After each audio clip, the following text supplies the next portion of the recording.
I'm gonna do this.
One.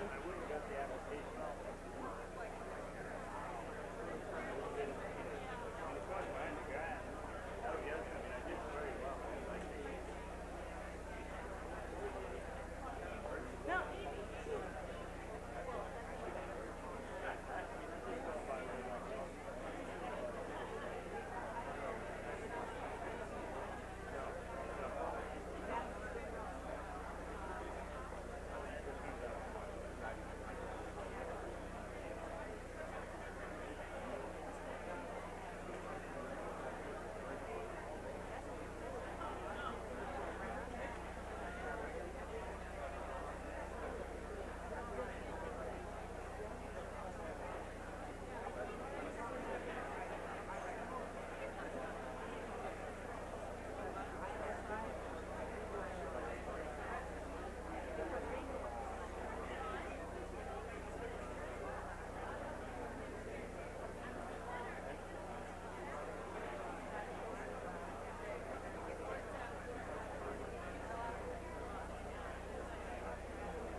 No, he's sick.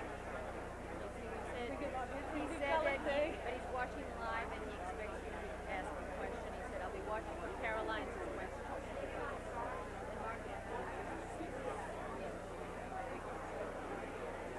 Okay, okay. What do you think? He asked me to go to the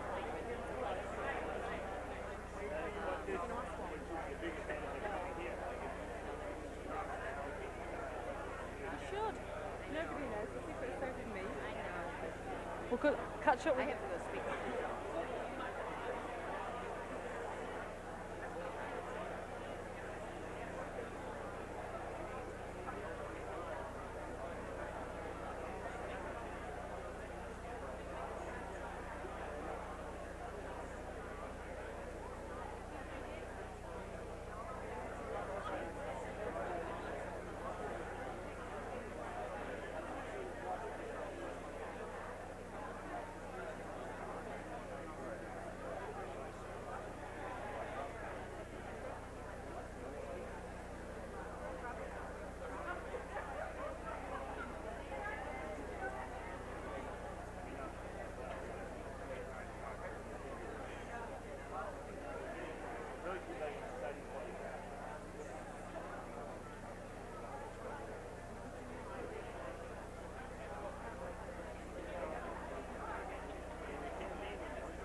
Good evening, everyone, and welcome to the Institute of Politics and the Forum of the Kennedy School of Government. I'm Charles Royer, Director of the Institute. Our subject tonight is one that elicits strong views and powerful opinions. It is about the press, and it's about the White House. We're going to look tonight with our distinguished panel at the media's coverage of the Clinton White House in the first year. And we have people who can speak from that perspective, people who can speak from the perspective of previous White Houses. Our objective is not so much to raise the heat on this issue, but to learn something from it about politics and policy making in high places, and how these big, powerful institutions, the press and the White House, work one with the other, or one occasionally against the other, and how we as citizens can understand these institutions better. To start us off tonight, we have one who has been in the White House not very long, who already, as you might expect, considers himself and is a veteran on this issue. Another who has significant experience in the White House, and three reporters, three journalists who can bring us the perspective of the press on this issue. I've asked Mark Gearan and Margaret Tutwiler to lead this off with some brief presentations. Then I'll ask our press panelists to move in and further the conversation in a very interactive way up here. And then before we conclude tonight, leaving plenty of time for questions and answers, we'll move to the audience and get the conversation going, as we always do in the forum, with those of you who are kind enough to join us. Mark Gearan is Assistant to the President and Director of Communications. During the campaign, he served as then Senator Gore's campaign manager. A Massachusetts native, he's a graduate of Harvard College and has his law degree from Georgetown. He worked for a brief period as a reporter, spent the bulk of his time in politics, mostly handling press relations and politics for the likes of Congressman Robert Drinan, Berkeley Bedell, and Governor and candidate for President Mike Dukakis. Margaret Tutwiler has served as a senior public spokesman and communications advisor to Presidents Reagan and Bush. As most of the world knows, she functioned as the official voice of the United States State Department during the unfolding of such major events as the Gulf War, the transformation of the former Soviet Union. From '81 to '85, Ms. Tutwiler served as a member of President Reagan's White House staff, where she worked with Chief of Staff James Baker. A native of Birmingham, Alabama, Ms. Tutwiler is a co-founder of a Washington, D.C., you guessed it, communications firm with former White House Press Secretary Marlin Fitzwater. Our journalist tonight, on my right, is Charles Peters.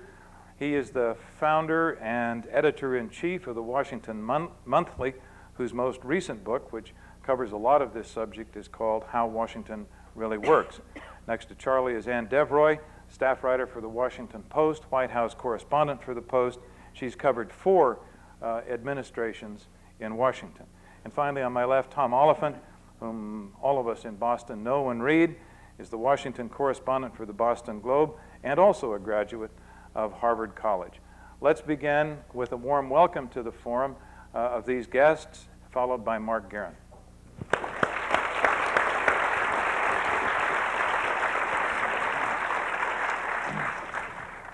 Thank you, Charlie, and good evening. It's great to be back here at Harvard.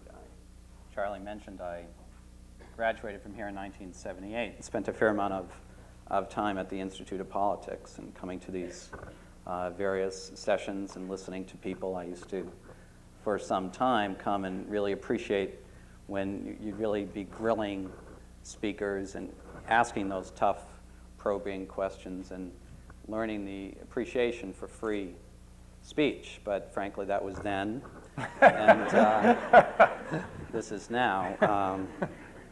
But it is certainly an honor to be here with Margaret and the other panelists who we work with. Our task is to talk about the first year of the Clinton administration. Ann is that covers daily from the Washington Post, and how the press deals with us in Washington, the things we've done right, frankly, some of the things we've done wrong, and to get in, hopefully, to an exchange about where the media is going and some of the issues that I think thoughtful journalists are very much thinking about these days. I think, Charlie, this the entire forum here is a terrific idea. I've attended the forums here after campaign elections in 1988 for campaign staffs, and I think that was very helpful in thinking through both the coverage of the '92 campaign as well as how campaigns themselves ran. It's no coincidence, I think, that the primary election in '92 really dealt much more with ideas and issues, and certainly the general election did as well, in large part because I think because symposiums like this around the country, David Broder's speech in California, I believe it was in 1991, thinking about how the press covers politics. It's a worthwhile exchange, and I'm happy to be here.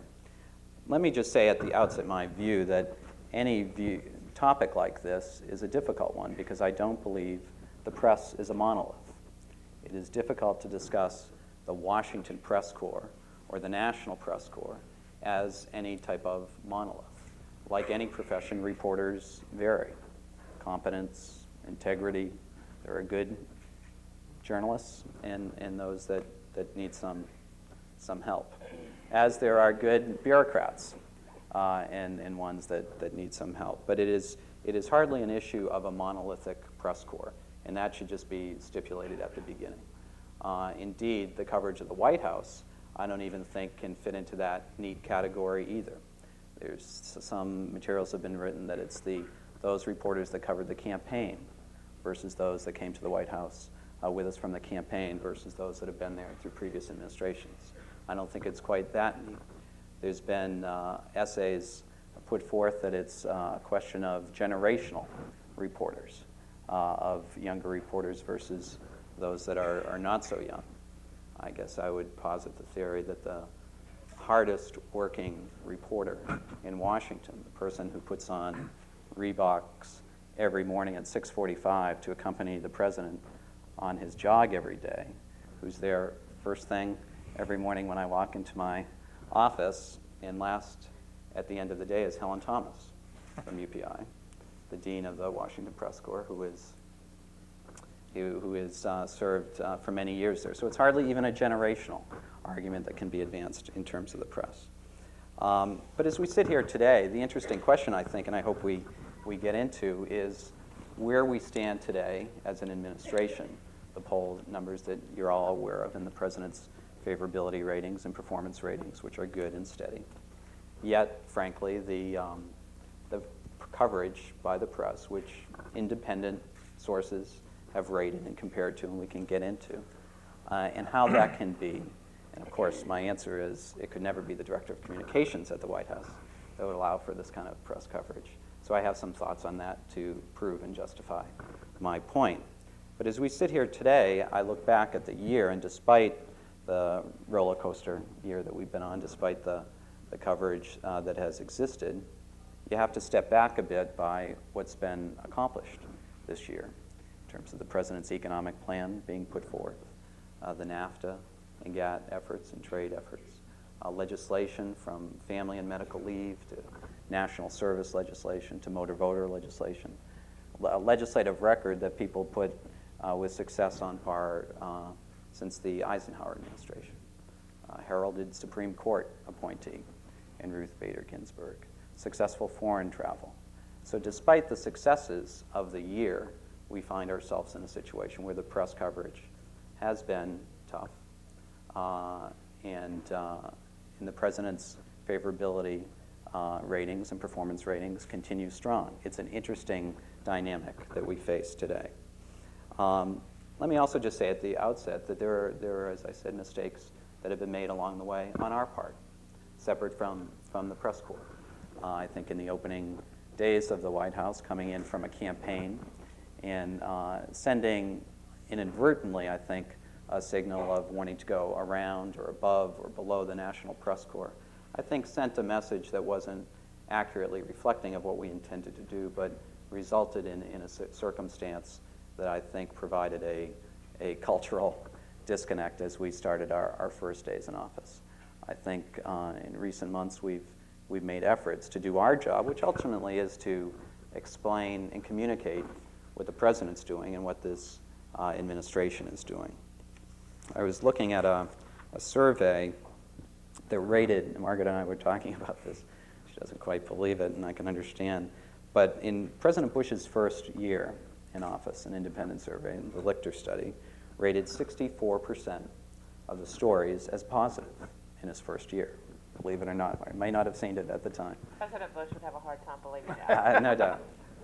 And the corresponding analysis for our first year in office was 34% positive press coverage.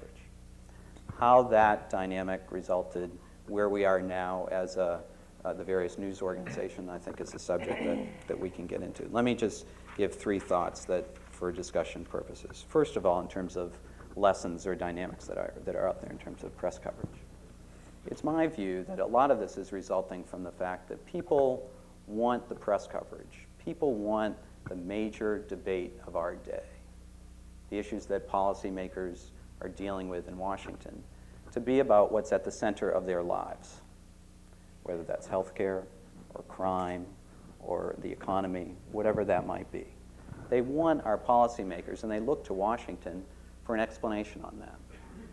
And when we falter from that, I think we result in issues that get into process ones, that get into personalities, that get into a discussion of things that are less elevated than the importance issues of what people are truly concerned about.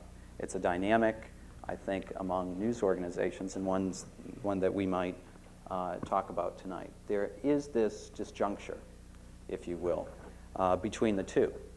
And this should cause us, I think, as creators of the news and purveyors of the news, to think about what dynamic that places on it.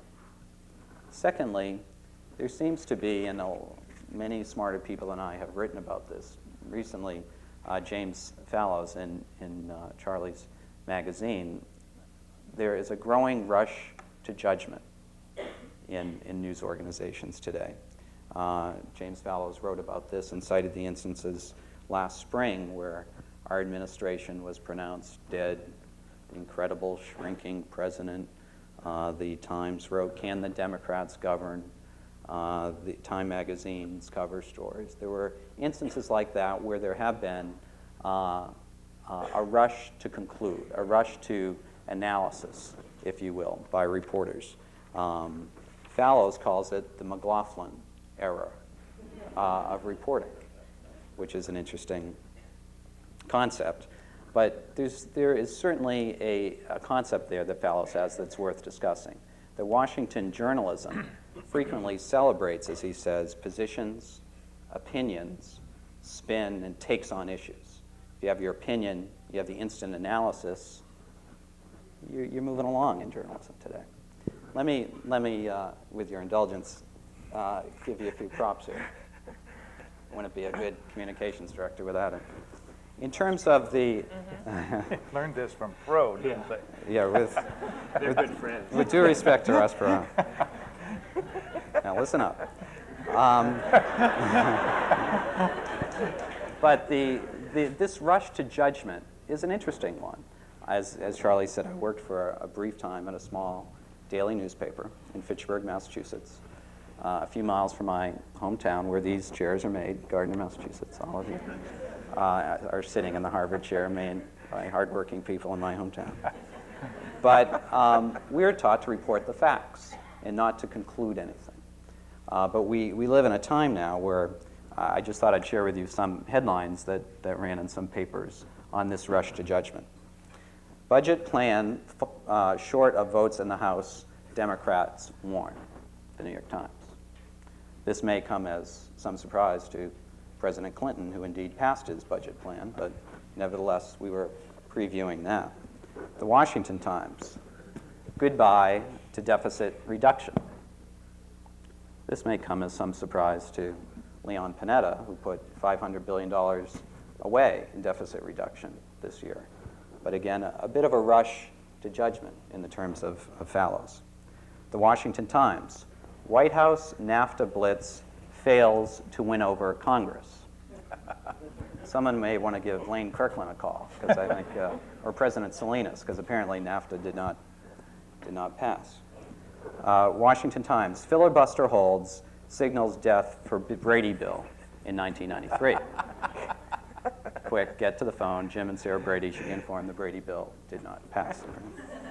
And finally, the Wall Street Journal, GATT's Uruguay round of talks seem headed for failure after 7 years. This may come as some surprise to some French farmers that are dealing with the effects of Did you omit the Washington Post out of deference to me? courtesy to think my got it right. colleagues there.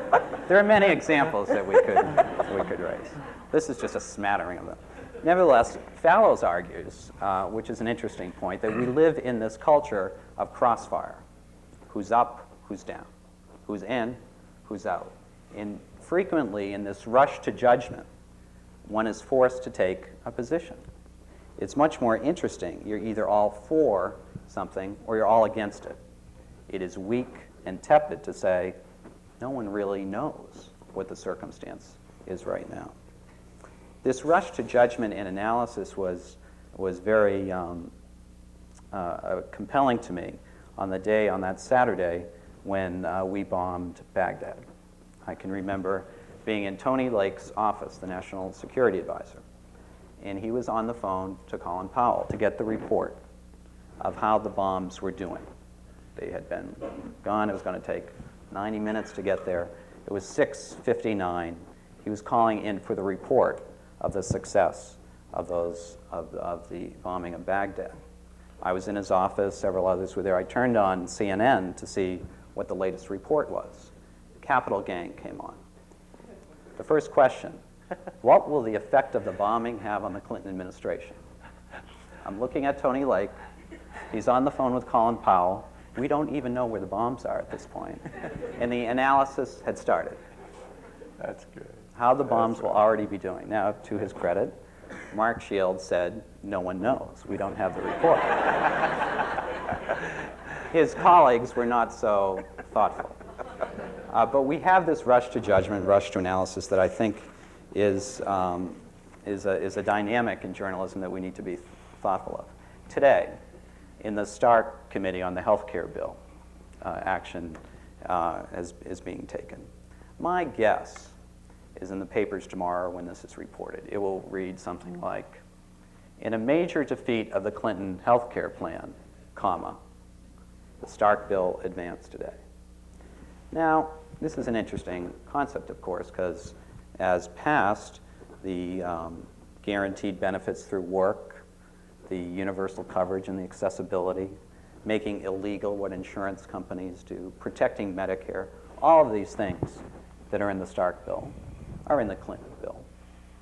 And indeed, the only line in the sand that the president drew was that we do it this year, number one, and second, that everyone be covered.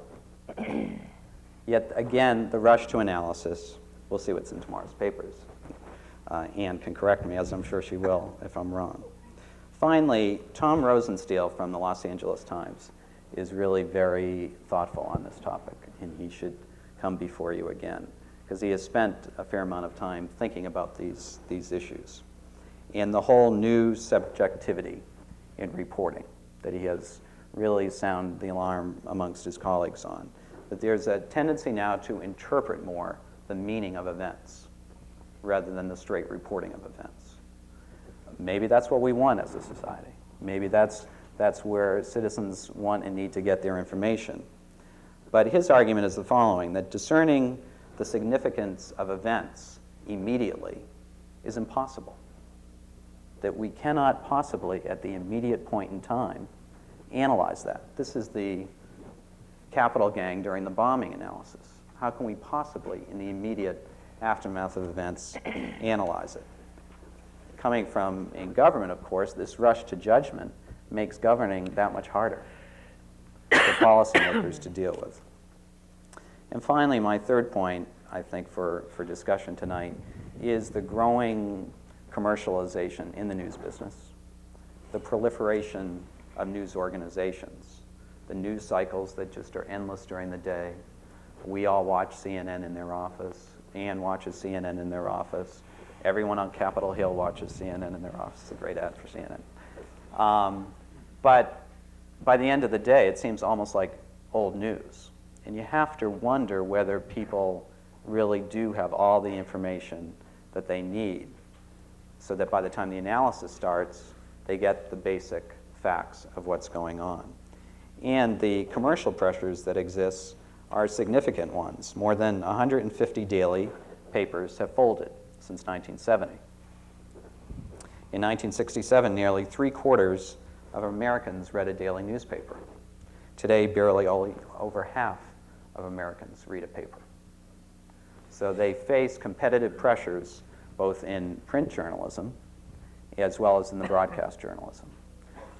So they face those pressures, which I think does have an effect on the nature of the coverage. So I look forward to a good exchange this evening. Thank you for having me. Thanks, Mark. Let's go to Margaret Tutwiler for maybe another perspective on that and a response to what Mark has said. Surprisingly enough, I have a lot that I agree with what Mark said. And I may have an Alabama accent, he may have a Massachusetts one, and you couldn't imagine we'd have a lot in common, but we do. And one thing we have in common is serving. And one of the things that I'm free to do now, he just showed you what a good communications director he is, and probably got in 10 or 12 good lines for President Clinton, as he should. I don't have to do that anymore. And it's great fun to be here and just have an interaction with you. You're welcome to get in good lines for President Clinton. That's not my job. That's your job. But one of the things, I jotted down some things now that I'm free and don't have to sell, that I have a perspective on after serving for 12 years. Whether you're a Democrat, you're a Republican, you're liberal, or you're conservative, serving is hard, it is difficult, and I have a genuine empathy on a personal level with the people like Mark who are in there now, especially those who are dealing with the media. I agree with him, it is not a monolithic group, never has been and probably is not going to be. But it is very difficult to serve and to serve in the types of jobs that I had formerly and that he currently has. One of the things that concerned me the most that I think you touched on, it's not only the proliferation of news and the information highway and the 500 TV channels we're going to all have, etc. It is the quality of what we're buying and what we're watching. And the proliferation in my mind of more and more documentaries, news shows that deal with personality sensationalism. Mark started by saying he thought that people were genuinely interested in issues that affect them. I agree. But unfortunately, there is more and more of the Menendez boys, of the Bobbitt trial, of so-and-so got divorced, and you also have more of a sensationalism of personalities of those people who are serving. And I don't know how you get the pendulum back in line, but I'm quite sure it has gone way too far, and I don't see any way in my mind that it's coming back. One of the things that is a good spin line, but it doesn't work with people like me, is just how terrible things have become during this administration. I served for the last 2, and they're not any worse. And just on the plane up here, I wrote down a few of the nonsense things that we had to deal with that maybe you'll remember. You had to deal with a haircut. We had to deal with Mrs. Reagan buying china for the White House. We had to deal with Mrs. Reagan and astrology. We had to deal with President Bush and broccoli. We had to deal with President Bush and a grocery store scanner. And I didn't remember this because I'll be honest, Ann helped me remember this one.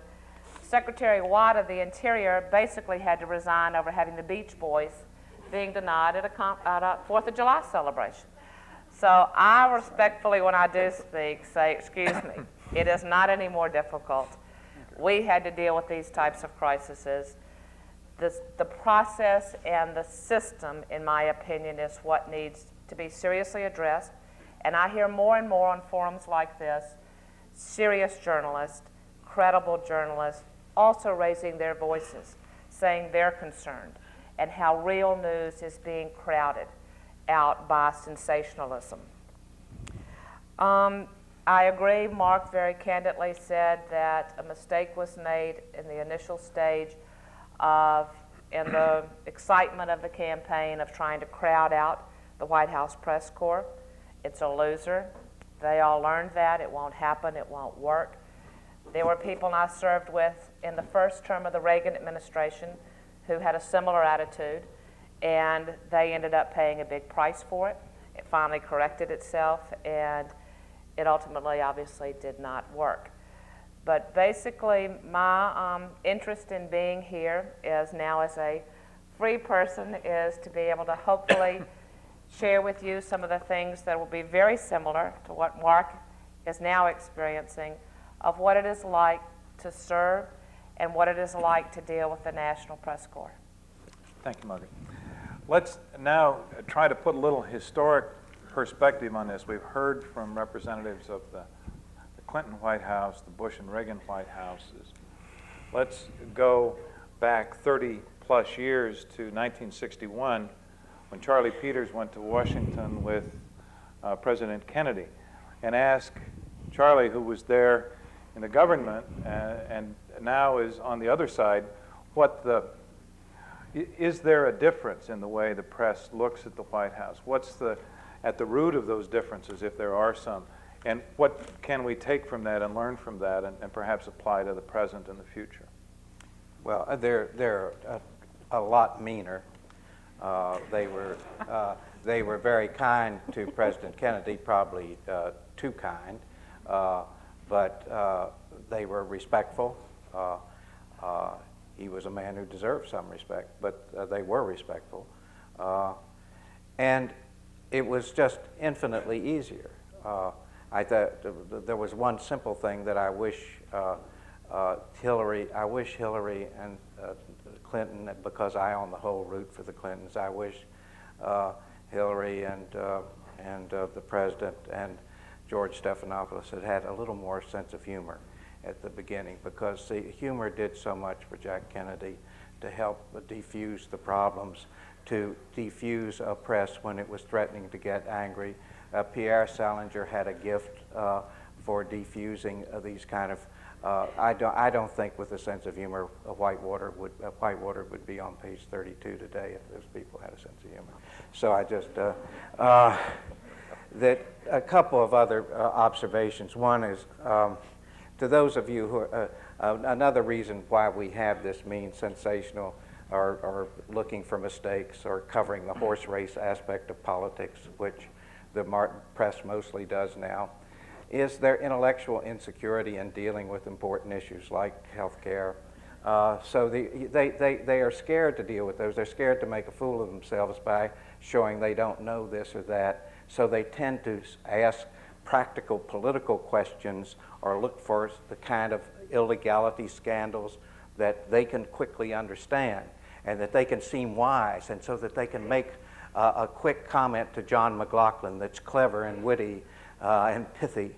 So that's a big problem. So those of you who are possibly considering a career in journalism, for God's sake, prepare yourself with a study of history and literature. Get some substantive experience in fields that you might cover. Work in the government for a while. Most of the Washington press knows nothing about the executive branch of government. They've never worked in the bureaucracy. They don't understand it. So get some experience in the fields that you might be covering.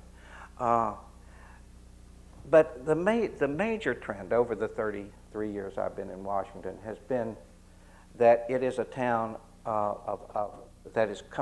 make-believe is the thing that comes closest to describing what goes on in Washington. It reminds me of the Winter Palace under Nicholas and Alexandra, where there were constant, earnest conversations about the lot of the poor. We must do something. Rasputin, think of something, you know? We got to do something here. I mean, this is tough. We got to do something about these poor people out here.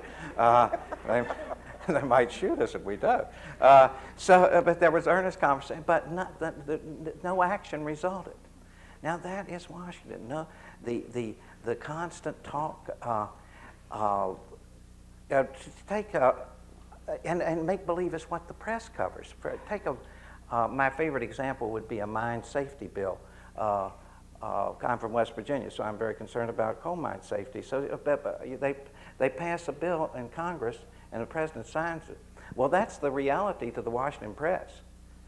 do they look at the actual reality of what happens down in the coal mine to see if that safety bill actually improves conditions, or is it something that just is an undue burden on private enterprise, or does it save coal miners' lives? Do they go down and find that out? No, they don't. When the savings and loans were deregulated, the story ended when the savings and loans were deregulated with the Washington Press. They didn't want to leave Duke Zeberts and all those nice places, and got those nice trips they go on with the president to Kennebunkport or Santa Barbara, all those places. So they didn't go out and find out what was actually going on where the savings and loans were deregulated and all these crazy crooked practices that were growing up and these inflated appraisals that were so common and led to disaster. Again, it's the make-believe. The second major principle of Washington is survival. And I think you all quickly understand that. You know, anybody that goes to Washington, the first, after they've been there 6 weeks, they decide they want to stay in Washington. So what I want to show you is how the make-believe principle is related to the survival principle. And the way to do that is to imagine yourself as a bureaucrat in the Department of Energy and saying, what would happen if we solved the energy problem? What would happen to my job? You're in the Department of Agriculture. You solved the farm problem. Well, what would happen to your job? Well, so deep, if there's a deep DNA buried in the genetic code of all of Washington, let's don't have any major change. That's why the newspapers present the choice on health as this narrow increment of possible choices. They hardly tell you anything about the more radical possible solutions, or the ones I think would really work, because they really don't want anything big to happen. They don't want any big change. And all those nice lobbyists who invite them to those nice parties in Washington, they don't want anything to happen. I just, one little example of, I was, Nightline, a few weeks ago, they had, Cokie Roberts was interviewing the editor of the New England Journal of Medicine, who happens to favor the Canadian plan, and Senator Rockefeller, who is one of the most informed senators on health care. Well, it was a half-hour show, and Cokie Roberts did not ask either one of them a substantive question about either what the Clinton plan would do or what the Canadian plan would do. And here you had this highly intelligent editor that you could ask about the Canadian plan, this senator who was very well informed about the Clinton plan. You could have gotten a comparison of the two. Not one question. Instead, it was, well, the Canadian plan won't pass. Well, that can't pass, so let's don't talk about that. And the interesting thing, just to give you the feel of Washington, is that her brother, Cokie Roberts' brother, is Tommy Boggs, who is the one of the Washington's leading lobbyists, and who is a lobbyist for the health insurance agents who are deathly against the Canadian plan or anything that might do something to the health insurance industry. Now, don't think that Washington is a cynical place where Tommy sits down and says, Cokie, here's the stand you're going to take on this baby, and if you don't take it, we're going to jerk your sponsorship or do something, or I'm going to read you out of the family. It doesn't. It happens so gently, you don't know what's happening to you. Your wallet is picked and it goes out so smoothly, you know. So it's all nice. We're all here together, friends together, and reasonable people here together. And of course, reasonable people know that Canadian plan ain't got a chance, so let's not even talk about it. So I'll stop there so we can get on with it.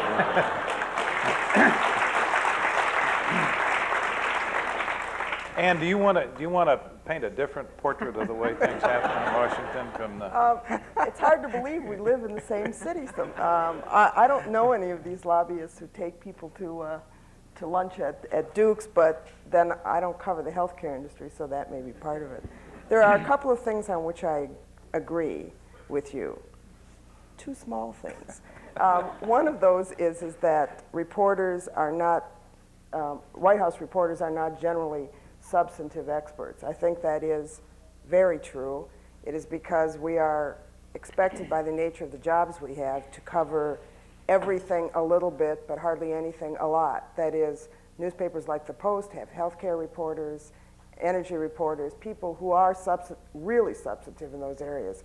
And so we learn things very fast and do the best we can, and then the experts take over. And it is in fact true that we rely too much on the political story and the personality story and the passing trend and fancy out sometimes because of our own insecurity about the issues that we're covering. Particularly, I remember walking into the Reagan administration, I guess the first term, one morning, and Ronald Reagan had invaded Grenada. I didn't even know where Grenada was. The first thing I had to do was find an encyclopedia. Yet I was expected within 4 hours, 5 hours, to write a significant, large story for the newspaper on this country, this invasion, and part of that daily journalism leads very often to a lack of substantive reporting that you complain of. You have a monthly magazine, and that allows you a little bit more, a different kind of role that you have than we have. The other thing is, I think it's a total fallacy that the media resists change. The media, in fact, embraces many changes because it's good stories. It's something people want to read about. And I think, for example, the Post has done more by a factor of, I think, 5. I added up the inches the other day on healthcare than we have on Whitewater by, a large, tremendous amount. And everybody involved in that coverage is fascinated with it because it is a major change. It's a change that would never have been undertaken in the Bush administration or the Reagan administration, that the Clinton administration stepped up to the bat on, and we are heavily involved in covering it. So the idea that change is resisted by the media, I think, I don't think there's very much evidence of that. Tom Oliphant, why don't we let you get in on this question of the general culture, and then we can get at some of the more specific. Let me pick up where Charlie started. My first president was Nixon. So I began in heaven, and it's been downhill ever since, as far as I know. Some of us still sit around in barrooms in Washington and wish there was some way we could bring him back to be president one day a year. He's tanned, he's ready. So we could feel that rush. The difference, Charlie, as far as I'm concerned, between White House reporting when I came to Washington in 1970 today is night and day. And I think the trend is fundamentally downhill, maybe even sharply so, present company accepted, by the way. When I first covered a White House, the amount of space and time on the air you spent covering what a president said and did was enormous compared to today, when a president is lucky to get a few lines in a story about him. Before we started to fool around with analysis and commentary, all of us, at the peril of losing our assignments, were required to meticulously and thoroughly at least cover what the guy said and did and where he went, the basic stuff. By contrast, today, I should say I wear out a video cassette about once a month, simply from pressing the buttons every night to lift off C-SPAN what President Clinton and President Bush before him have done and said the day before. You often have to get it, in the middle of the night or something, and I look at it when I get to the office, and the reason is because I can't find it in the paper anymore. And that is the extent to which political work, stylistic work, political strategy reporting, who's up and who's down, all this stuff, kind of like a Gresham's law in reverse, really has crowded serious, substantive White House journalism out of journalism today. And something else has happened over this time, which is not restricted merely to White Houses or even to politics for that matter.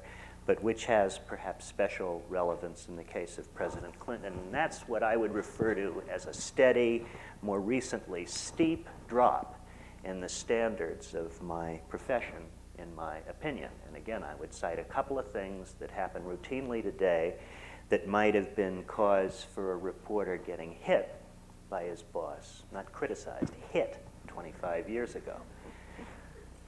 The use of a rumor in print or on the air was about as close to a capital offense as you could have in journalism.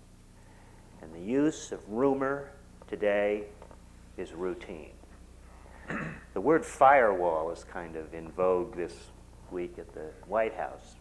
Firewalls that used to exist in journalism have crumbled. That's one of them. Another one is that no one would ever think of routinely or mindlessly picking up some piece of, quote, information out of a tabloid, a gossip sheet, a tout sheet, some political extremists fantasizing in a semi-newsletter. Unthinkable routine today.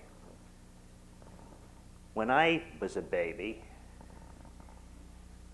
you started out with questions, and you did your best to answer them. And if you could get it in the paper or on the air. Today we do stories about our questions.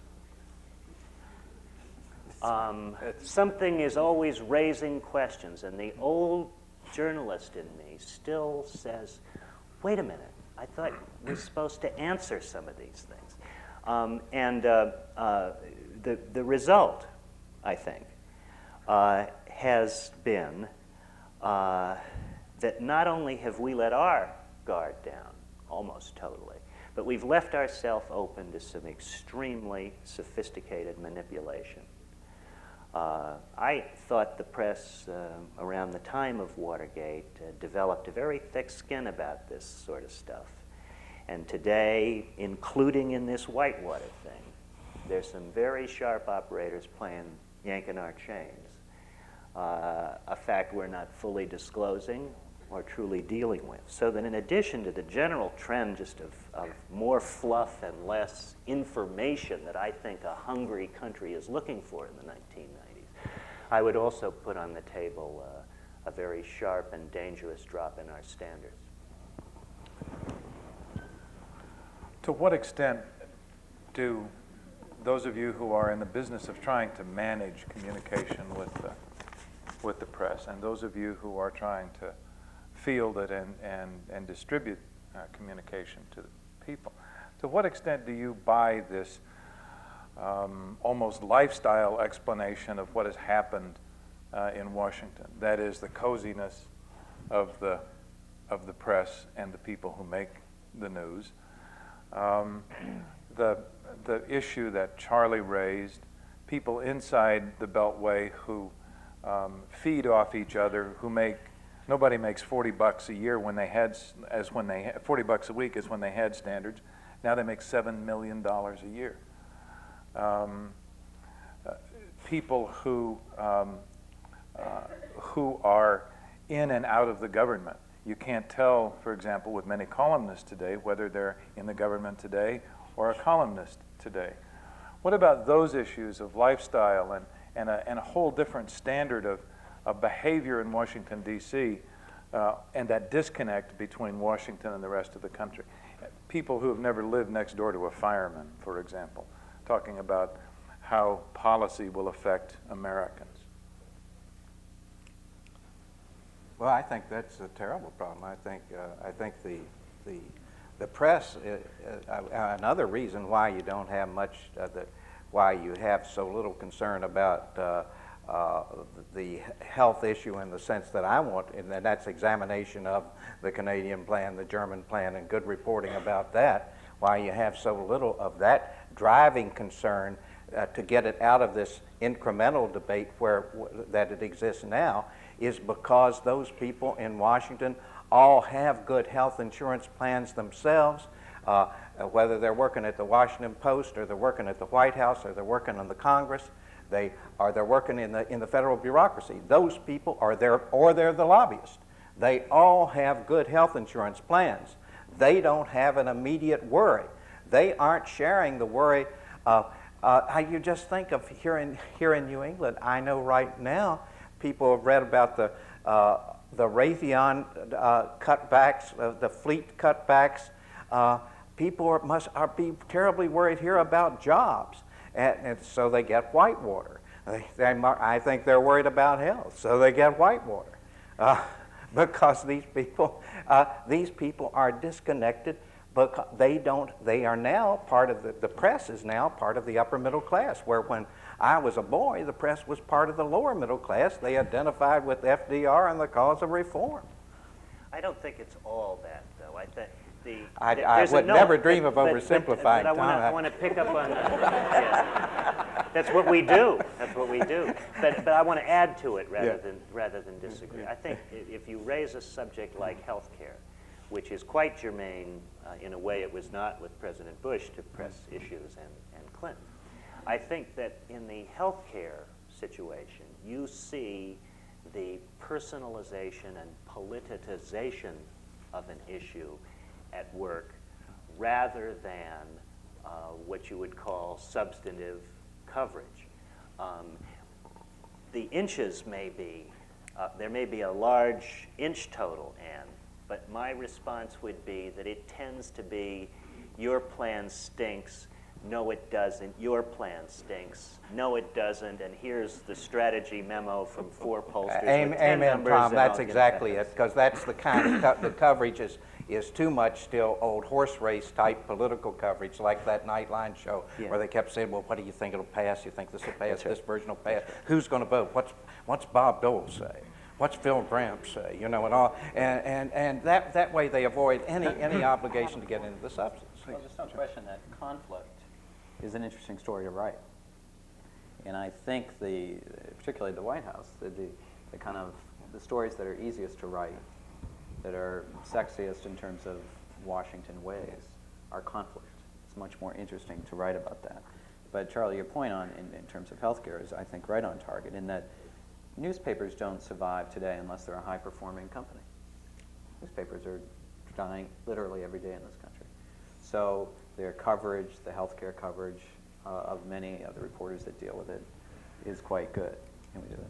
But getting to your point, Charlie, in terms of the Washington culture, I have to say, I don't think the coziness is quite as graphic as my friend Peters here would have it. My sense from reporters, and I think people would have to observe that by and large, again, hardly a monolith, I think people would be enormously impressed with how very hard people work to get the story right. They face an industry that's competitive, that's extremely going in the direction that Margaret spoke of. But by and large, people want to get the story right.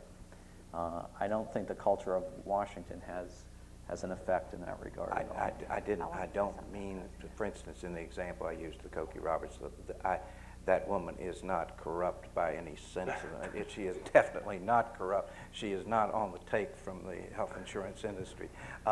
What I'm trying to say is that total social context in Washington of all the people you meet every day and the discussions you have with them tends to frame things in a very narrow way, where the interest is seldom in the discussion of the possibility of major reform.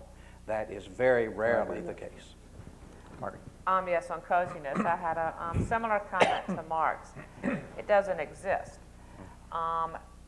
I've been accused of, being friends with press people. So what? They've still written bad articles. I think that especially for the type of job that Mark has and the jobs I had, your job is to deal with the press. I used to describe myself as a ham sandwich. And I was the ham, and you knew exactly who was on top, which was your principal that you served loyally. And your other client was the other piece of bread. You have 2 clients. And in order to be a spokesman, the idea that you would not call and talk to Ann Devroy every day at the Washington Post is ludicrous. Does that mean you've influenced her story? No. And I think Mark can tell you right now that there are stories that Ann has written that they weren't happy with. I can tell you there are stories in the Reagan administration and the Bush administration that she wrote that we weren't happy with, and that means she's doing a good job. And she and others like her do that every single solitary day. There are obviously ones that don't, but she does. And the other point that you brought up was this revolving door. You used the word columnist, I used the word press people, and I think it hits on what Tom was saying. I have known and been covered by my principals, Ann, since she's here tonight, for I think, 16, 15 years. I have no idea what her political affiliation is, nor should I know, nor do I ever want to know. And what I see some of happening, especially with working reporters who have now become pundits, who now find on Friday nights, go out and sit down on a TV show as an advocate for an administration, but go to their office and publish a magazine or a newspaper or write a column as a reporter. I'm sorry, I think that is very confusing to the public. Well, let me pin you down a little bit. I mean, the Not columnist. a columnist, Yeah, not a right. columnist. That's why I prefaced it by saying a working reporter. How can you cover someone 5 days a week and get on TV on Friday night on a panel like this or a forum as an advocate for But whoever? here's, I mean, this comes That is a back though to different the type of trend that's journalism going than I on. know. And that's And you're right standards. indeed it is. But it's important to examine what is producing this. I mean, it's not coming out of thin air. The competitive pressure, the market pressure is on the journalist in Washington today, the working journalist now, not someone like me who writes a column. The pressure is to get into the stands of the Roman Colosseum, right? And go like this every Friday night. There must be, it's like, this has fallen off a little bit in the news magazines. But what we're talking about is the kind of story that used to lead the front of the news magazines in the 70s and 80s, what they used to call the violin. And basically the purpose of the story was to say whether that week President Ford, Nixon, Reagan, whoever, was up or down. And the news magazines seem to me to have gotten away from news a little bit in recent years, and a lot of that function has been dailyized. So you are getting pressure every day to make these judgments, and knows exactly what I'm talking one of the things, about. the changes that that I see is there now currently are rarely more than 5 newspapers that travel with the president, maybe 6, unless it's an extraordinary trip. When I first started doing this at the end of the Carter administration, there were 20 or 30 newspapers on every single trip. There is significantly less day-to-day coverage of what a president does and says, in part because of this analysis function that newspapers, that the news business has gone into. And also, I also think because presidents say less in their speeches and have done so in the last 6 or 8 years, then I've covered a lot of Clinton speeches in the last year, or if actually being there or reading them. When you are a reporter and you go out with the President of the United States and you spend 16 hours on the road with him, the idea that you don't write something is heartbreaking. I mean, you've just wasted 20 hours or 24 hours of your day. It's not that we don't want to write about what the president says. It's that we need the president to say things and explain things in a way that move the story further, give people something further to say about him. And Bush was the first sort of non-speaking president. Regrets, Margaret, but his speeches became almost impossible to cover. But Clinton because is he had no care about rhetoric, about a president's need to communicate what he cared about in a way that Americans could connect with it. I find that one of the sort of almost lost arts. I'm very unhappy about it as a reporter and as a person that a president's ability to communicate with people seems to be diminished. And White Houses say it's because it's not covered anyway, so that you have to just have sound bites. And it's become a vicious circle where It's only rarely that these speeches get covered to any extent. When I first covered the White House, every Carter press conference and every Reagan press conference, the full transcript was in the newspaper. We stopped that in the Bush administration. Right. And Because yet- we'd have these endless pages that we couldn't even edit to get in the newspaper. And yet, to get this a little bit around to what is it about Clinton that seems to have produced this diametrically different tone that Mark cited earlier. I mean, Clinton is obviously a much different communicator than President Bush was. And he submerges you in substance, not in fog. In other words, you go to a town meeting on health care and you're liable to be sitting there in the middle of an incredibly detailed discussion of, say, how he envisages the purchasing cooperatives or alliances working, and you're thinking the pros and cons of what he's saying and all the rest of it. It doesn't hit Ann's need for hard news, a headline.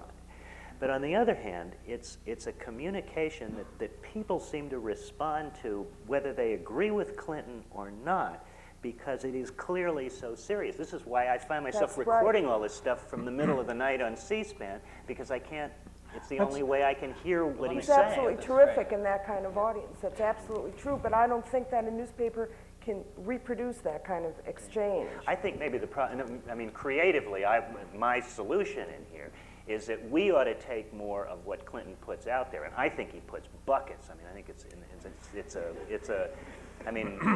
there are no restraints, believe me. But in packaging and presentation, you can divide this guy into any number of topics and start the discussion in your paper or your broadcast. I mean, if it's Well, the health sound bite alliances used to one be night or whatever. The sound bite used to be much longer than That's it is. right. And Right, so it's shrinking. one of the tremendous changes is the fact a president had a greater chance to present his agenda, which is, after all, we elected him to present an agenda to the country, and the press, I think, has a role in trying to communicate that what the president is trying to communicate to the country. Then once they have done that, then I think they can subject that to critical examination. But to cut that off so that they can be clever, and this is what it's gotten so much to be. The clever comment by the reporter cutting off the chance of the president to say what he wants to say, interfering with his chance to say what he said for the sake of giving the reporter an opportunity to seem clever. If I might, Charlie, let me just follow up with Ann. Let me just make sure I understand. I can feel this coming. This is going to be rough. The standard He does this to me daily. The Let me standard get this is the level of rhetoric. No, the standard is the communication of clear, concise ideas that explain to people where a president stands, why he stands where he stands, in a different form, in a different way than the same way every day. In other words, So the that's- 16th time the president says, "I want universal health coverage," we're a newspaper. We can't report that same fact 16 times in a row.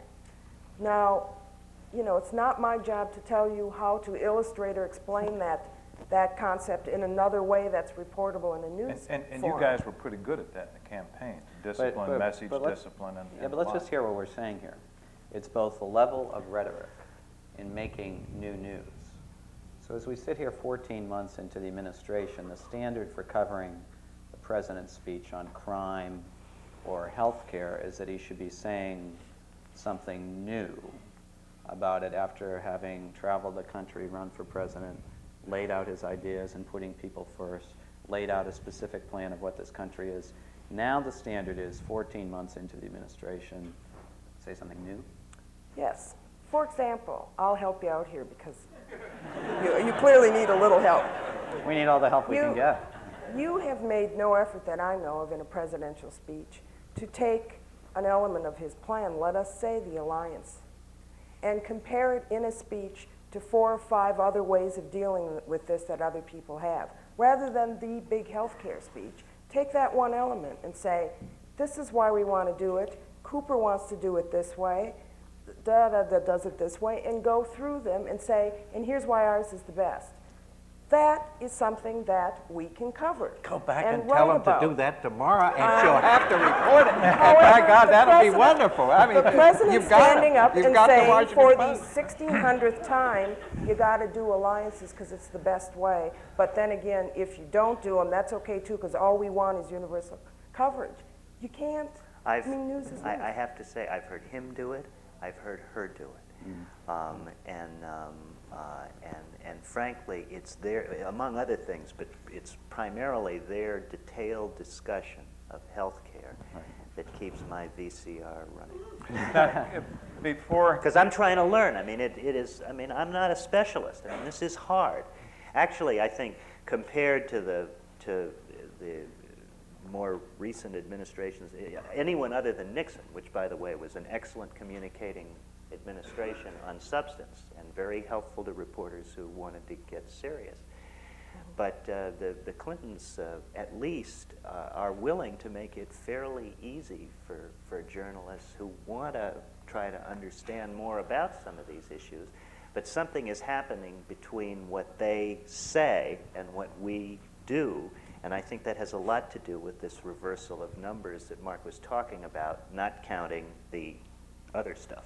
we need to ask those of you who want to get into this conversation, I'm sure there are some of you do, to move to these two microphones on the ground floor, and I'll recognize you as we move along. Let me just quote to you something that another member of the Clinton administration, George Stephanopoulos, said here at the school in 1992 at the wrap-up of our retrospective on the 1992 campaign. Dave Broder asked him, what worries you about this first year? What do you need to do to make certain that you're successful in this first very difficult year in this transition from campaigning to governance? And George said, first of all, I agree that you need control in the White House.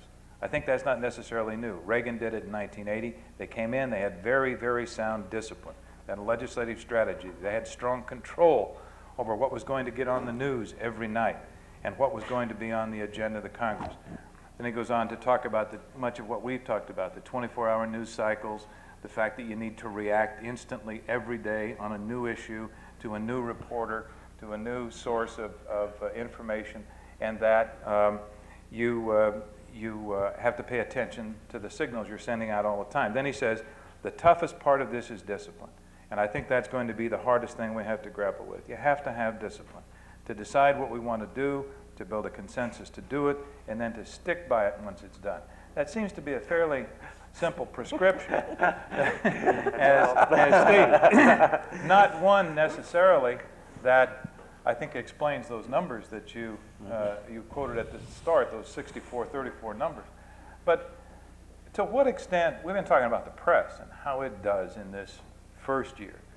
How did the Clintons do in the first year in trying to do what George Stephanopoulos prescribed, to have that discipline, to have that control? If you agree that Reagan had it, and I think you probably do, in 1980, then how do we allocate responsibility?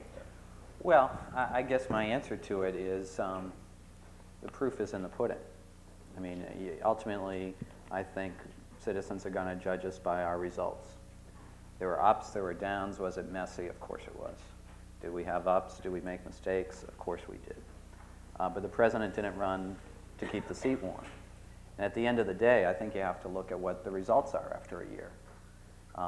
And as I said at the beginning, when you look at the economic plan and NAFTA and GATT and national service and fulfilling the important campaign commitments that he started with, getting health care launched, welfare reform, starting in on the things that we started on. You can agree or disagree with our programs and what the president has laid out, but he's come in with arguably the largest domestic agenda in 30 years. And I think what people and what Americans are much savvier than pundits would give them credit for, because they can see through the fog of the day-to-day. Mark, I not only agree with you, I would add a couple of things to what they've done. The tremendous expansion of the earned income tax credit was a tremendous example of social wisdom and social progress. The student loan program, that's a great program. They should have made it collectible through the Internal Revenue Service so you could really be sure we got paid back, but it's still a damn good program. So you've done all those good things, but you were so, and I don't really blame you, I blame the Clintons and to some extent George, the defensiveness, the lack of humor that gets you into all this minor trouble. Those first 4 months, it just cried out for ease and not getting mad and adversarial with the press. But they're so easy. That Margaret and James Baker, I mean, they had the press eating out of their hands most of the time. I think Margaret has another view on that. Margaret always denies. Yeah, great con men will never explain to you how they sold the Brooklyn Bridge. They want to say, well, the Brooklyn Bridge, it's a very, I mean, of course, that was an excellent bridge. It was a, but anyway, they were masters. Let's and let I just Margaret wish that you guys could. in on that. I won't accept credit for controlling the press because we did not control the press. But what I will tell you, one thing that Jim Baker did that in hindsight I think was one of the smartest things he did. During the transition from President Carter to President Reagan, he started hiring all of these people, many of whom had never worked in the campaign. But I asked him one day, I said, who are all these people? What is this? And he said to me that on his side of the court, as President Reagan divided the White House between Ed Meese and Jim Baker, that he wanted people who had previous executive branch experience, preferably previous White House experience. And that served him and in turn served President Reagan very well. That's good. And it is something that, as I said, in hindsight, I give him great credit for. Of course, we made mistakes also. But it's like no other environment you've ever gotten into. And that is a great deal of, he is an extremely disciplined person himself. President Reagan was a very disciplined person. But having those experienced people, head up legislative, head up legal, head up the cabinet secretary, head up congressional, served him very well and in turn instilled the discipline that you credit with the Reagan administration. 20 Quick seconds. comment, then we have to go here. One other, you know, for 12 years, the press covered conservatism, which by definition does not have, domestically anyway, a large inbox. That's a It is tactful not way about, to put it. it is not about government expanding initiatives. I think that's a neutral way of saying it. You see this cozy relationship? That's right. Suddenly, and I mean suddenly, an activist president, more activist than liberal, I would even say, comes in, and suddenly the inbox is jammed. And I think an element in this switch in numbers is a certain difficulty of digestion on the part of a press that spent 12 years having it.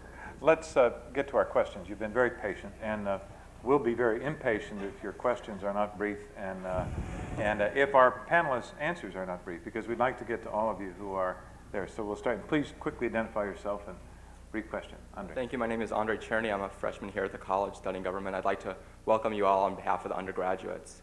I think all of the panelists have decried the present state of press coverage and the fact that it really is not substantive, but I have yet to really hear many solutions to this problem. What can be done from both standpoints of people on the inside of the White House and on the outside to make this press coverage more substantive and to contribute to the debate in this country? Thank you. I have one solution. It's only part of a solution. As all of us, I think, have said, newspapers are in the business of making money. If genuinely you're concerned with the news coverage you're getting and you're an advertiser or you're a citizen in whatever community is, write your editor, lobby and start a campaign for those who are the largest advertisers in your newspapers, most of whom are grocery stores. And you can get somebody's attention in a nanosecond if you say you're going to rip out the local grocery store advertising. Now, as a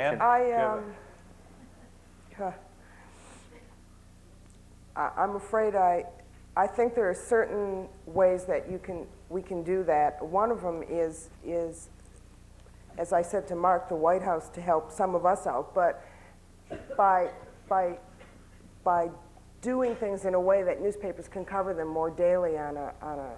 But I have no idea how you can make television more substantive. His numbers, the numbers he cites, the 30, 60 numbers, those are straight TV numbers. That they're not newspaper numbers or news magazine numbers. And I've watched TV. We sort of chase each other in a way, and I can't help you on the television because they never have been, and I don't think that's changed much between your administration and Margaret's. Well, listen, you people are not going to be without influence in this life.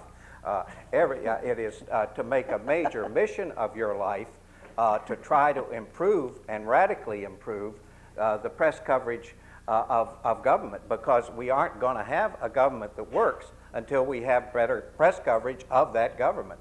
And you're the people that can do something about it. And I would damn well commit myself, if I were in your shoes, to trying to make that happen.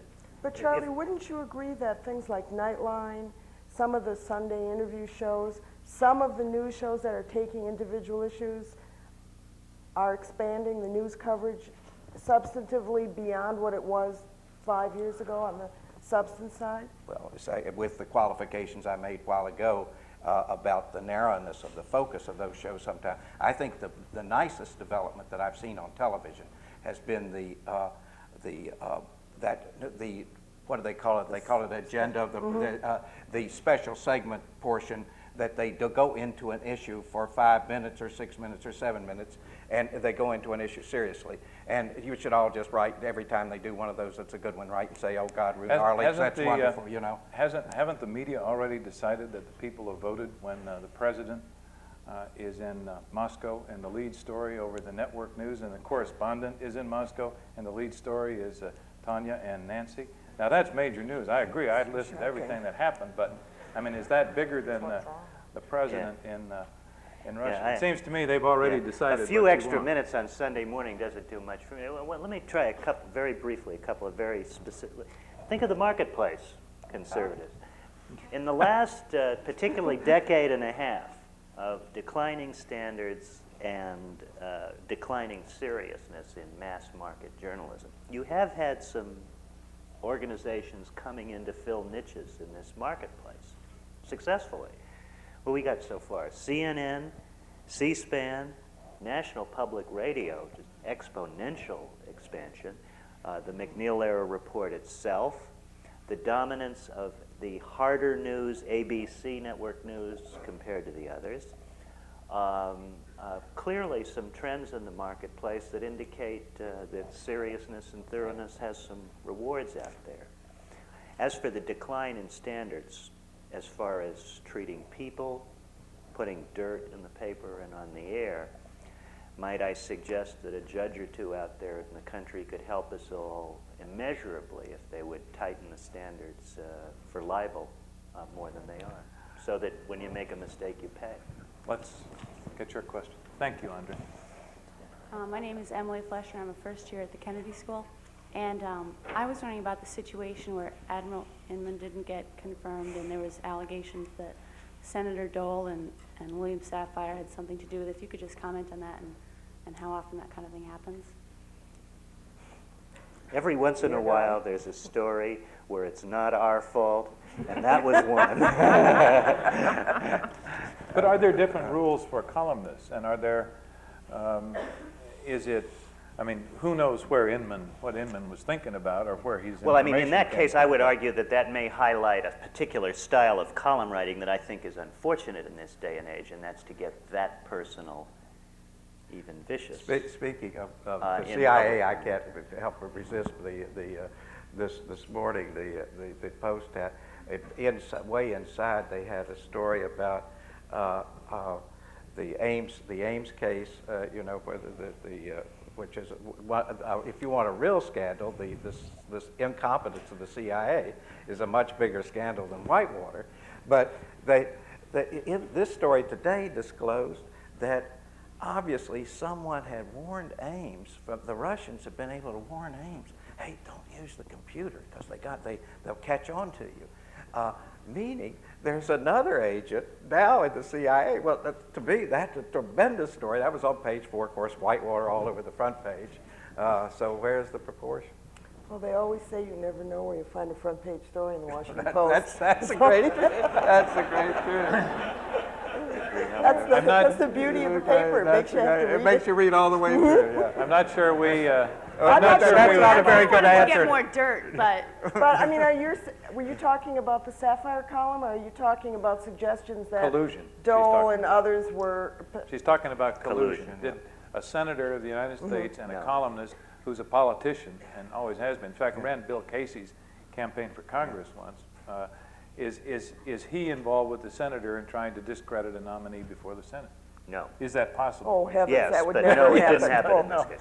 I mean, I think it's every day Republicans tell reporters things about the Clinton White House that they suspect, know, and every day Democrats did the same thing about the Bush White House. There is, in fact, a partisan thing that goes on in Washington in which the opposing party from the party in the White House wants you to write things about who's ever in the White House because they think, their party should be in the White House. So there was no deal or any bet or anything like that? No? Well, I can't speak for Senator Dole and Sapphire, but I think it is a routine of Washington that columnists and reporters talk to people from the other party all the time and exchange information. And Sapphire clearly was not an admirer of Admiral Inman and wanted to get him. And there are conversations back and forth all the time in Washington between journalists and reporters who have somewhat similar agendas. That does happen. That happens. But if you think that was responsible for Inman's demise, I think they may have Dole and Sapphire may have put the gun to his head, but Inman pulled the trigger and several times. Mark, Let's he go was to your nominee. I mean, Mark should be able to. let's go to Matt. Good evening. My name is Matt Anestis, and I'm a junior at the college and chair of the Student Advisory Committee of the Institute of Politics. My question relates to some of what you talked about at the end of the panel when you discussed what Clinton has already done in the last year. In endgame analysis, how much effect does the favorable or unfavorable coverage of the press actually affect the passage or perhaps eventual substance of programs like NAFTA, or will it have effect on the healthcare plan? Well, Mark's flip charts would I think make a prima facie case that despite all this pressure to go like this all the time, more often than not, we're wrong, in addition to not being particularly helpful. The short answer to your question is no. One of the things that I think as generalists we don't understand as well as we should is that when major proposals or initiatives get past the proposal stage into Congress, there's a dynamic that takes over in the fashioning and shaping of the final product, where, and I think we might all say thank God, regardless of our point of view, the so-called shouting match is not the determining characteristic anymore. It's almost like the grown-ups take over the game. But a president's image does have some, of course, so that the fact that people on the whole admired Kennedy, I think helped him. I think that the fact that Jerry Ford was presented as a stumbler, that silly thing, but that hurt him. That hurt him a lot. I think Bush had the problem of being presented as the wimp, which threatened to hurt him. He got over it once, but then when it took hold the second time, he was dead when it took hold the second time.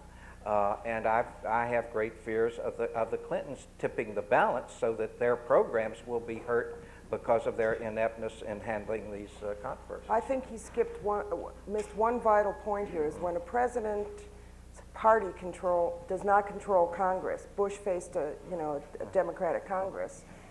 His support level among the people, and Reagan had that problem as well.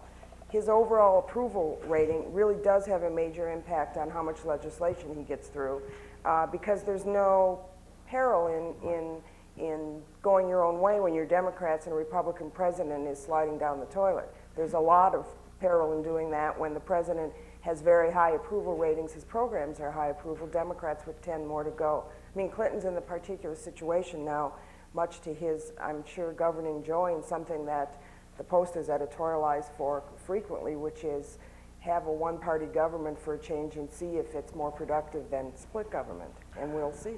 We have about 10 minutes, so we need to tighten it up if we can, if we're going to get everyone in. Yes, sir. My name is Tom Paris. I'm at the Center for Science and International Affairs here at the Kennedy School. And several of you have talked about the lack of ability to find out what the president said and what he's done, where he's been. But every morning in my electronic mailbox, I get this verbatim statements of the speeches, daily schedules, transcripts of the executive orders, and I don't read the paper for that type of information. And I'd like you to talk about that dynamic a little bit. Well, that's good news. Let's put $1 trillion on it. Go back and tell the boys Driving that down the was information highway. Got tell something my that's colleagues working that here, it's right? actually working. We have spent, frankly, a great deal of time on thinking about new technologies like you speak of, and providing for people that are on electronic mail that they can communicate electronically all around the country. I think at the beginning, frankly, this is what I stated at the beginning, a lot of people misunderstood what we're trying to do, that this was some kind of way to get around the Washington Press Corps.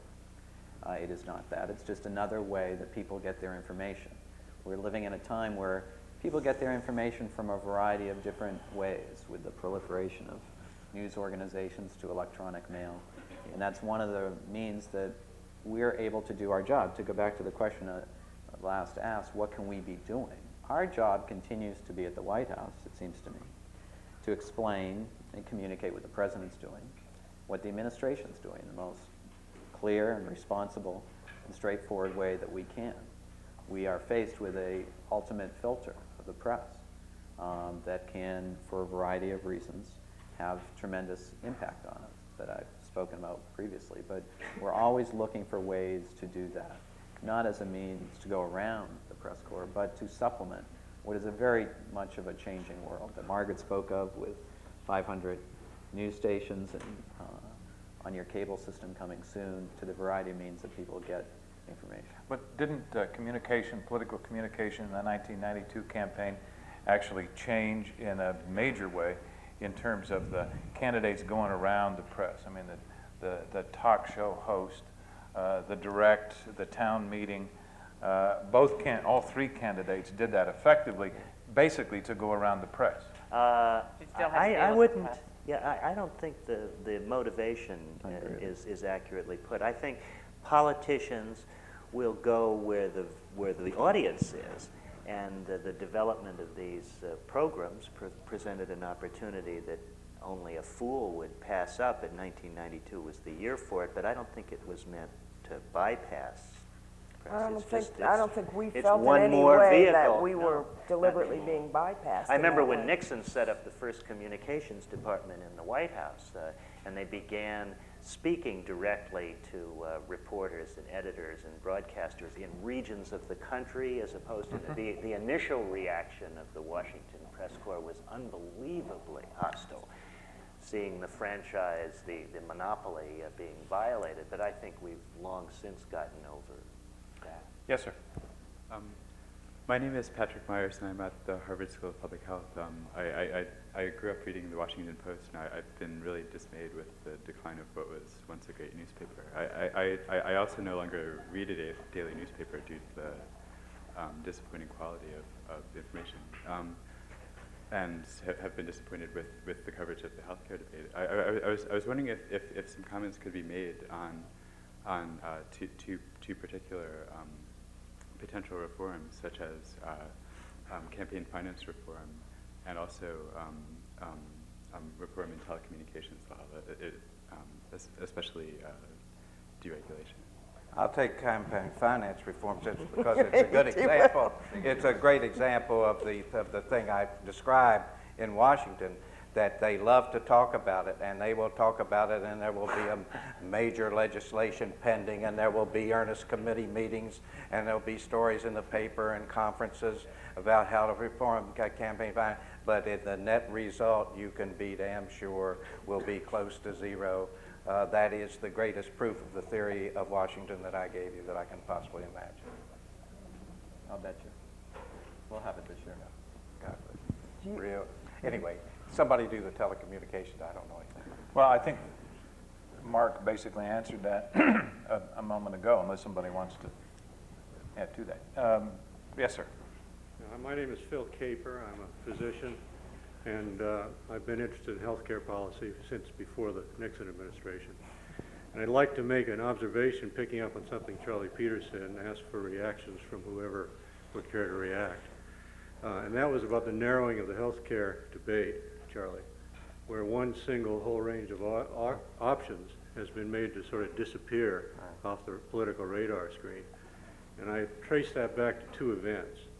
One was a decision by then candidate Clinton before the election to embrace a concept which sounded good but which was poorly understood, called managed competition. And I think I'm on safe ground saying it's poorly understood because I know very few people, even in my own circle, who understand it. He loves things that sound good. But You're on thin ground unless you get to a question. Well, we got to get part to of the this question. tonight. I understand, Charlie. All right. The second was an editorial position taken by that great font of American cultural wisdom, the New York Times, to essentially declare the debate over before it had begun by saying that the discussion about health care was narrowed to the range of the managed competition proposals. And there are enough people in the Northeast Corridor who don't believe anything unless they see it in print, particularly in the New York Times, that made that become a very influential position to take. And I'm just wondering if you would care to react to those observations and why that happened. Let me just tell you one small thing on newspapers. I think that we tend to make a value judgment on what, as you say, what is likely to be a legislative outcome, because our view is that if the president supports it, if the party, if some of the leaders are embracing a large measure, if it looks like it is likely to be alive within certain ranges, then we concentrate all our firepower on looking at that rather than saying, you know, we're also going to examine this plan and this plan, even though Clinton said it was terrible and he'd never do it, and even though, you know, it's the same way in a presidential race. We ignore, you know, everybody except the two major party candidates, in this case Perot, because we think, you know, none of these other guys for the Socialist Party or that have any chance of winning, and so you don't need to know that much about them. It is a value judgment because we have so many columns to make, and we try to say, okay, as readers, what do they need to know? They need to know the most about something that is the most likely to happen. But just don't forget, Doc, that when all is said and done on a policy issue involving Congress, what we say is not determinative. For just everything that's been said negatively about single payers politics, that's right. There's going to probably be an option in that national plan, at a minimum, giving states the authority to have these single payer systems. And I wouldn't be at all surprised to see them spring up that's and not grow. that's not and in the there are Cooper bill. Republicans who support this idea, including Ted Stevens of Alaska. So that we say it's dead, that doesn't make it so. But it really has a strong influence on what people think. Right. Well, and the New York Times has done its best to carry out its editorial prophecy by its coverage of the Canadian plan. There was the wonderful story. I don't know if you remember. This was the greatest example. On the front page, upper left-hand column, two column headline: Canadian plan, roaring disaster was the general message. Then you read, and everything else on that two columns on the front page, about 6 inches down, was all bad. Then you turned over. There were 36 paragraphs on the jump page, 32 of which were highly favorable in their description, saying the Canadians loved it. The lead was about escalating costs. Well, on the page 22, they said, well, the costs are still infinitely less than they are here. You know, but that they have done everything they can to make their prophecy come true. Let me get, we have 3 people here. If you just phrase your questions very quickly, We'll try to get at all three of them and then close. And you're first. Actually, I'd like to make a point rather than a question. Very quickly. All right. My name is Zbigniew Felczyński. I teach politics at Oxford University, and among many hundreds of students, I had a Rhodes Scholar from Arkansas called Bill Clinton, 68, 69. I think you're the party. I think that speaking as a European here and as a political scientist, I wonder whether this excellent debate shouldn't be broadened a little bit. It seems to me that there is something sort of, well, sick is perhaps too strong a word, but something very unhealthy about American political culture in the way in which it has developed.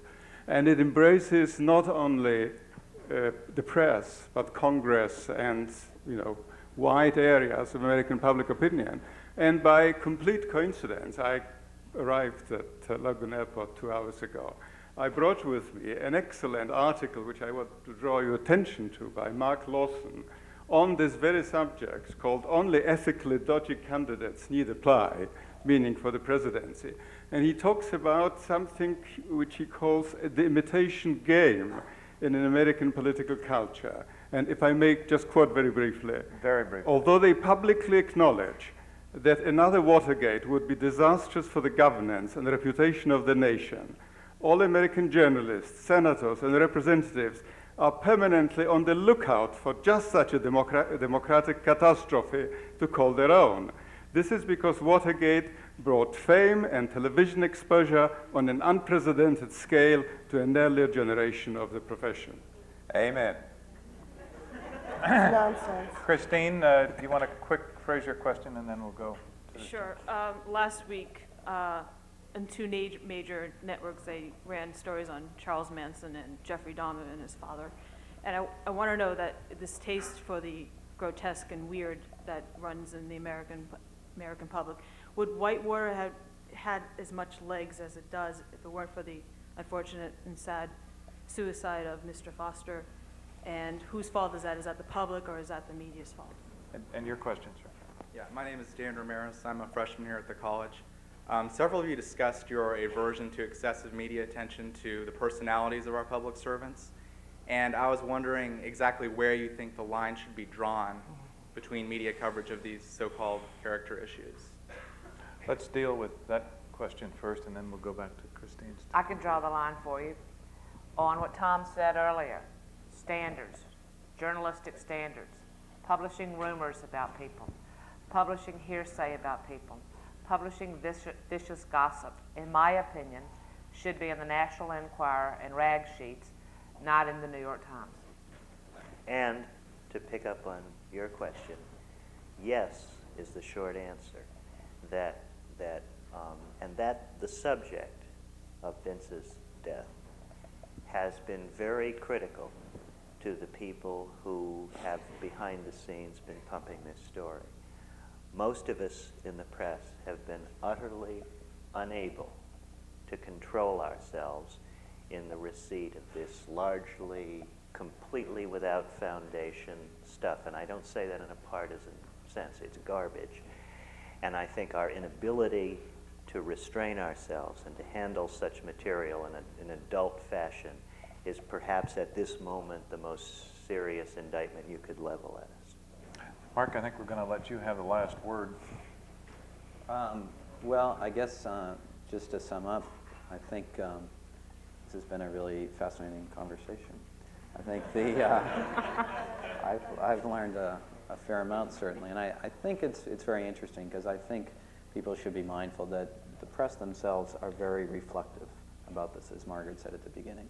Serious journalists are really trying to work this out. They operate in a very competitive business, in a very commercialized area with trend lines that they themselves are very, very nervous about.